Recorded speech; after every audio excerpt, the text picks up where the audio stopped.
คงพวกเจ้ามันบวกขึ้น โอ้หางมันนักเป็นหนักไปคิวบ่หางเบาให้ไง เฮ็ดเบา เบา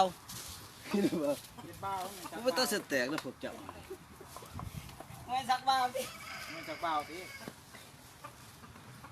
เฮ็ดบ่ทันแล้วแต่มื้อนั้นพุ่น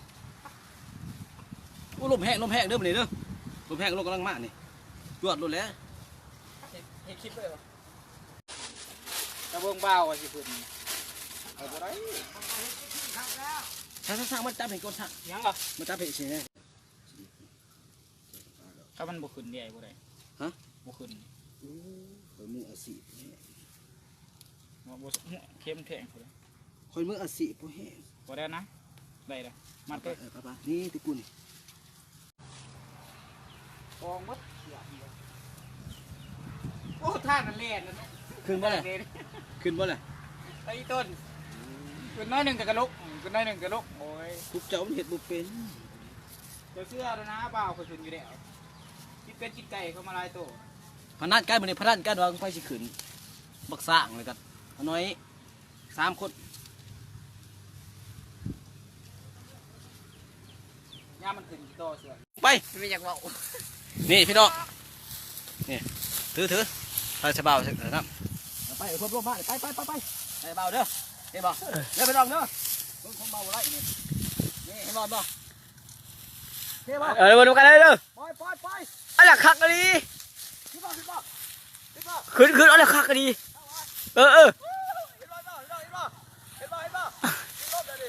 อะไรคักโอ้บ่ได้สักเบาคักขนาดเลยบ่อะไรสู้มาดีอะไรจูบเลยนะมันก็บุขึ้นเลย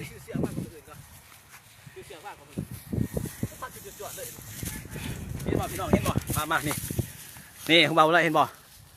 แนมเห็นบ่อันนี้เห็นบ่ อะไรขึ้นขนาดนี้ ไปใช้สิบุติดคันเบาไรเห็ดเบา มีเล็กหน่อย 2 คนหัน2 คนเห็ดบ่ขึ้น2 คนหันของแท้กันแน่นี่แหละติดลบไปไหนนี่ คักกันดี เห็นบ่พี่น้องเห็นบ่ยังบ่เสือบาบ่ไรว่าเฮ็ดบ่ขึ้นเฮ็ดจ้าเลยแหล้วนี่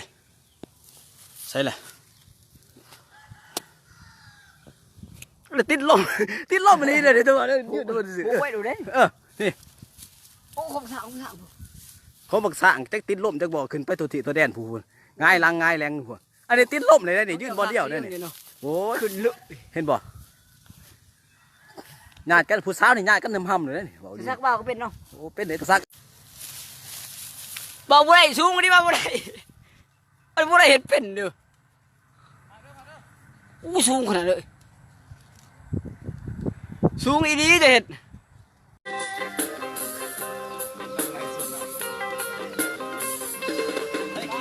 จังหวะฟ้าฟ้าห้อง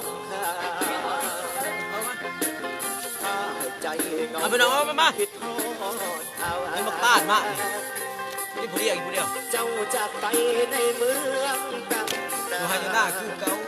ป้าไอ้ท่าอยู่บ้านนักกินน้ำตาว่าจะขึ้นมาบ้านซอยไอ้ดำนาล้อจนเท่าคือทางยังบ่ได้ข่าวเห็นฝ่าอุบลบ่คือมีคนอบรมสิหอมบ่ว่าน้องนั้นมีผู้บ่าว เอาแต่งเป็น ยามเมฆไหลซ้อนเบิ่งคือคนนอนกดตาเจ้าน้ำตาไหลยาวในข่าวเมฆไหลเวียนวน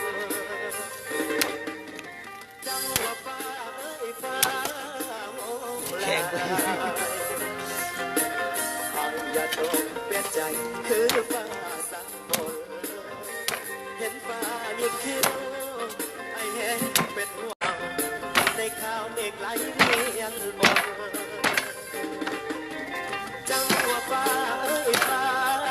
มองลา